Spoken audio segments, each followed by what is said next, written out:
What's up, everybody? Paul from PB Sports Talk. Didn't expect to go live tonight, but here I am. You see right behind me the American Airlines Center. That place is nobody in it right now, right? But it is rocking. Let me just talk to you about what's going on here. Obviously, everybody by now knows that the Dallas Mavericks won the NBA lottery, won slash given.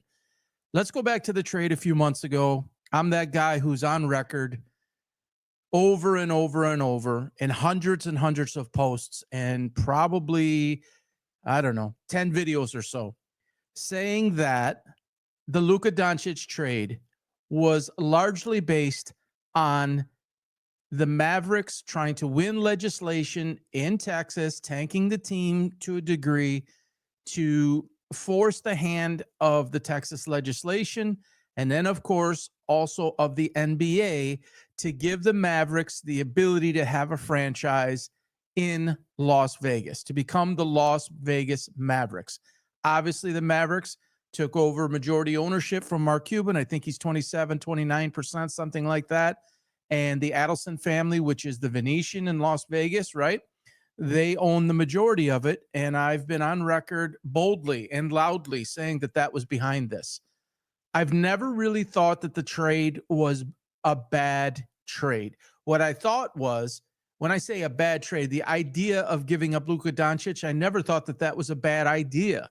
What I thought was bad was that you specifically went to one team and only dealt with one team, and you did it basically in the middle of the night type of thing behind closed doors.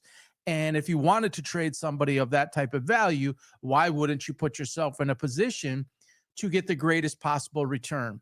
Well, I think it's all become clear. Some of us suspected it. Now I think it's fully clear as to what took place. Here's my take.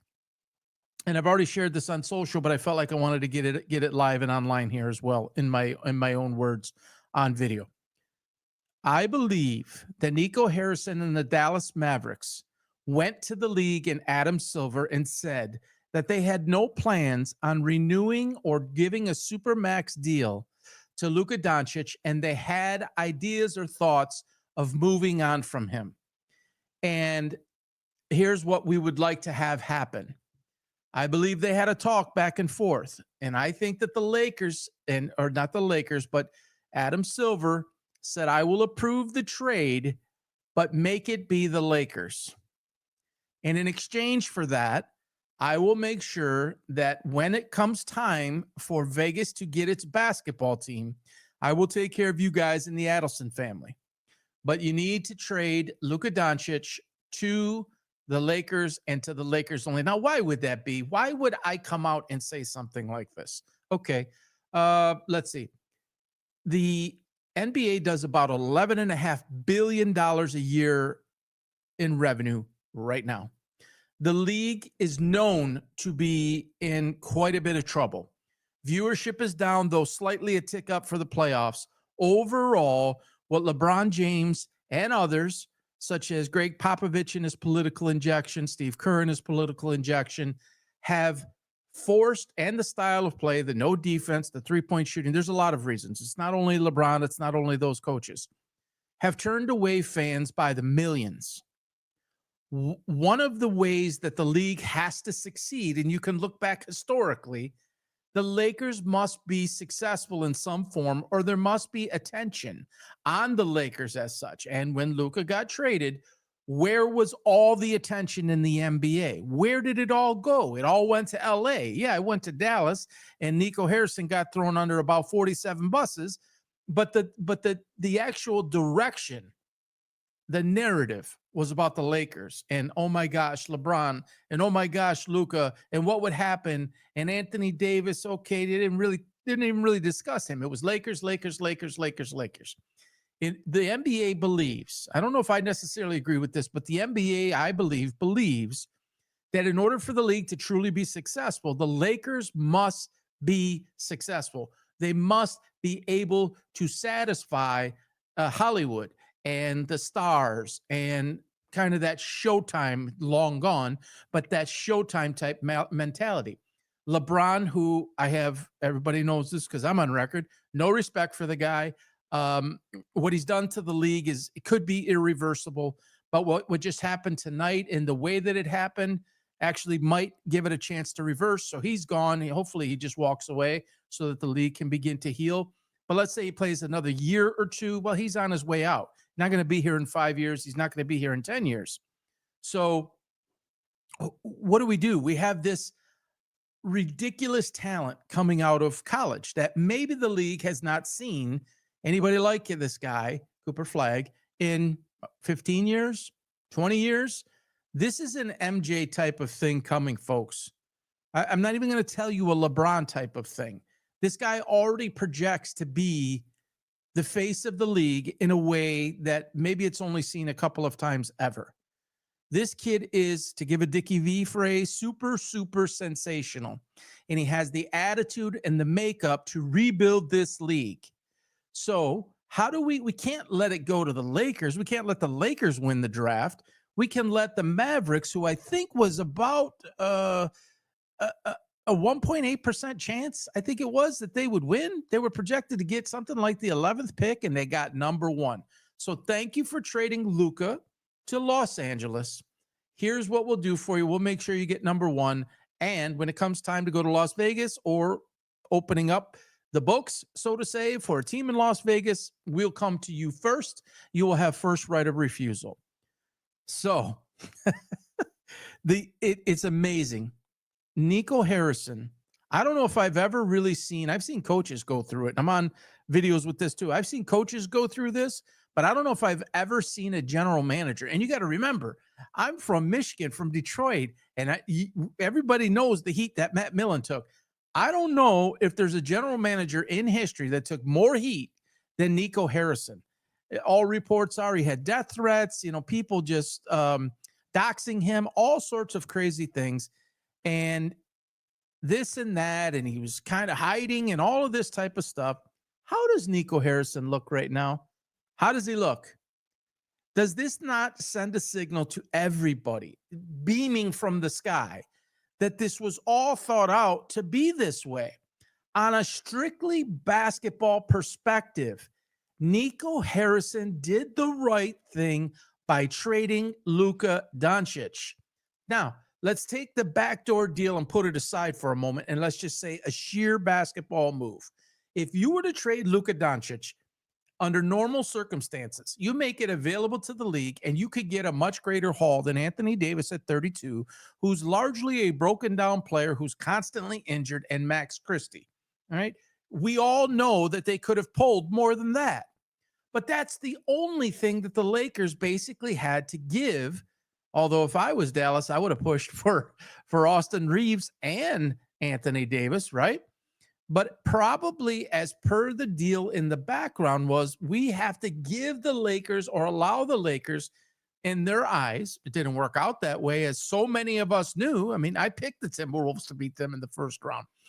So many of us knew that it wasn't set up to win even with Reeves because of a lot of reasons. So they didn't get Reeves. But if you were going to do it strictly on a basketball move, and you don't believe he's a supermax guy, which I do not believe Luka is a supermax guy. He's a one-dimensional player. He's lazy. He's never committed a foul in his life. He's a constant whiner. He's out of shape. He's a ridiculous talent offensively, but he is what he is. I don't think you build a franchise around him. That's my own opinion. But if you're going to trade somebody like that everybody holds in the highest regard, or at least they would do almost anything to get him, had more to offer than Anthony Davis and Max Christie. I keep wanting to say Doug Christie and Max Christie. So that part of it didn't make sense. But when you think the rest through and how this is actually lined up now, you might be able to keep Anthony Davis, though aging. You have Gafford there. You have Kyrie, obviously, that blew his knee out, and we have to see how he comes back.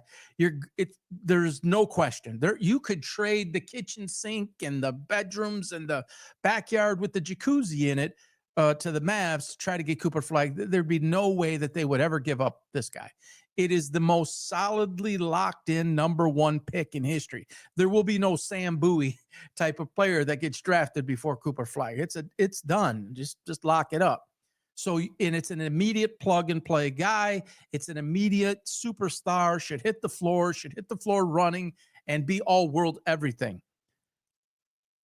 This is, and it should be treated as such. It really should.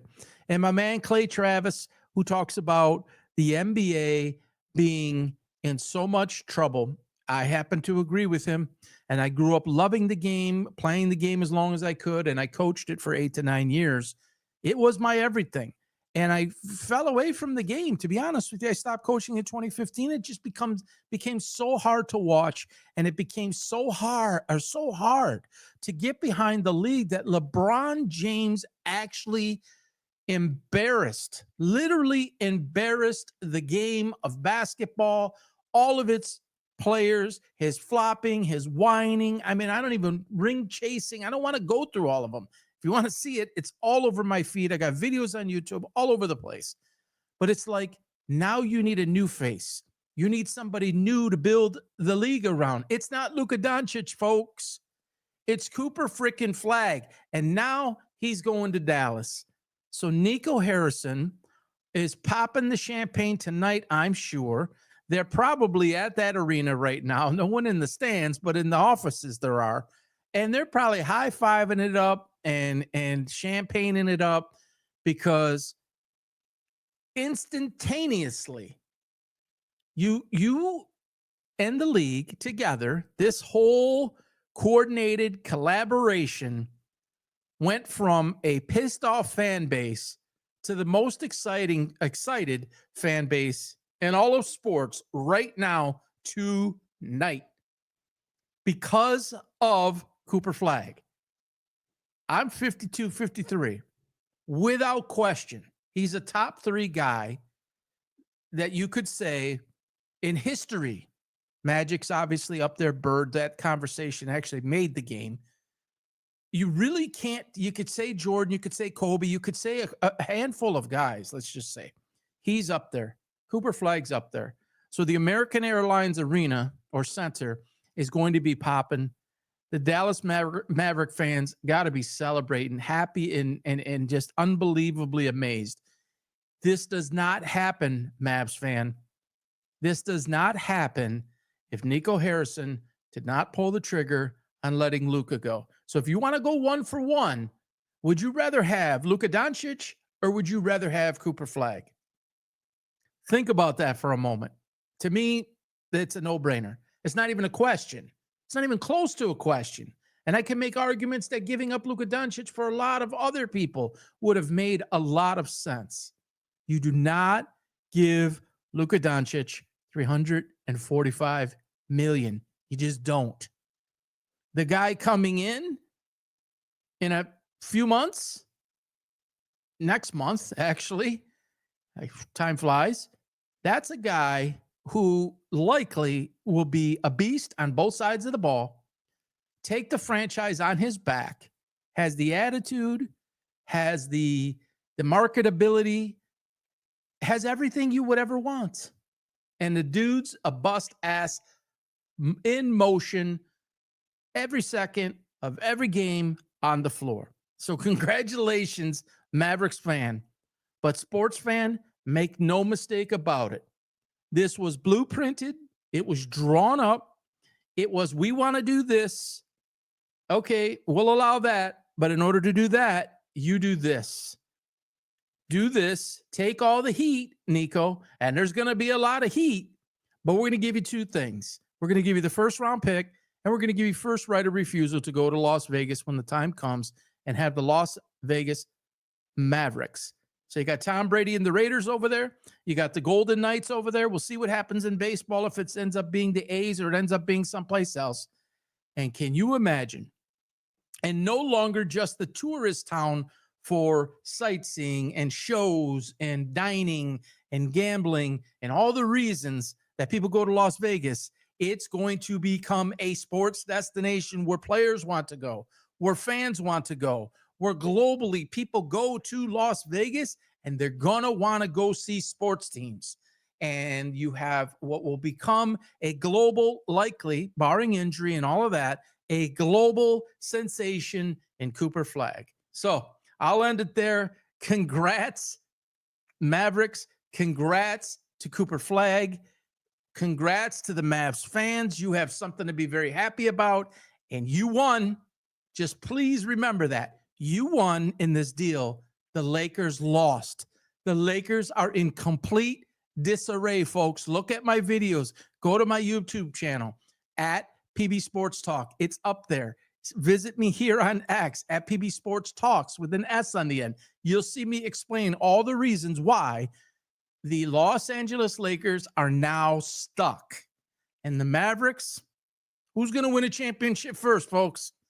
Who's going to win first, Mavs? All right, everybody. Have a great night. Congrats, Mavs. We'll see you. Till next time, PB out.